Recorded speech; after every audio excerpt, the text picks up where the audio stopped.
भिलाई नगर विधायक देवेंद्र यादव 254 किलोमीटर प्रगति यात्रा खत्म होने के बाद आज सेक्टर 5 में मीडिया से चर्चा की। उन्होंने कहा कि टाउनशिप में रहने वाले लीज धारकों के लिए मालिकाना हक दिलाने की दिशा में बड़ा कदम उठा दिया गया है।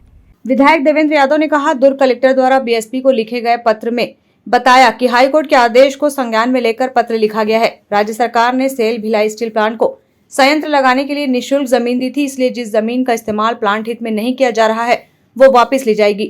जमीन को फ्री होल्ड कराने की दिशा में कार्य किया जा रहा है। विधायक ने कहा, बीएसपी के लीज एग्रीमेंट के घरों में रहने वालों के लिए खुशखबरी है, फ्री होल्ड हो जाएगा। आने वाले समय में ये कार्य पूरा होगा। बीएसपी से जमीन वापस लेने की प्रक्रिया चल रही है। 4400 मकान में लीजधारी रह रहे हैं। नॉन कंपनी पर्पस की जमीन निःशुल्क वापस करने की बात है। कलेक्टर ने पत्र बीएसपी को भेज दिया है। बिजली बिल हाफ योजना के सवाल पर उन्होंने कहा कि इसी महीने से लोगों को लाभ मिलने लगेगा।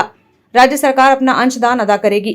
सेक्टर 2 तालाब के सौंदर्यीकरण के कार्य के बारे में जानकारी दी। राम वन गमन आदि की झलक यहाँ देखने को मिलेगी। प्रगति यात्रा का समापन हो चुका है। 250 किलोमीटर की प्रगति यात्रा का हम लोगों ने निर्णय लिया था। मुझे लगता है 250 किलोमीटर से बहुत ज़्यादा चल लिए, सब जगह गए।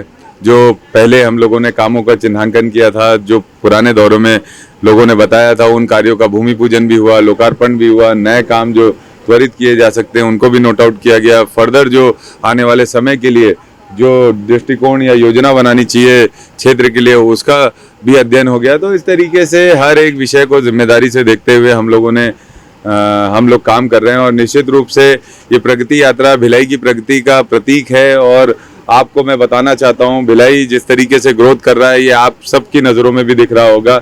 और भिलाई लगातार बढ़ता हुआ शहर है। ये शहर ऐसा शहर जो पिछले समय में अपने इंफ्रास्ट्रक्चर को खो रहा था, उसको बेसिक इंफ्रास्ट्रक्चर नीड जो है उसको पूर्ति नगर निगम के द्वारा हम करने की कोशिश कर रहे हैं। और एक बहुत बड़ी बात यह है कि पिछले समय में जो हाउस लीज एग्रीमेंट बीएसपी और हितग्राहियों के बीच में हुआ था, उसका रजिस्ट्री के बाद अब हम आगे के स्टेप पे आगे बढ़ गए हैं। राज्य सरकार द्वारा, जिला प्रशासन द्वारा बीएसपी को नोटिस भी दिया गया है कि ये जो ज़मीन नॉन कंपनी एक्ट के तहत इस्तेमाल की गई थी, बीएसपी ने उन ज़मीनों को वापस राज्य शासन लेगा।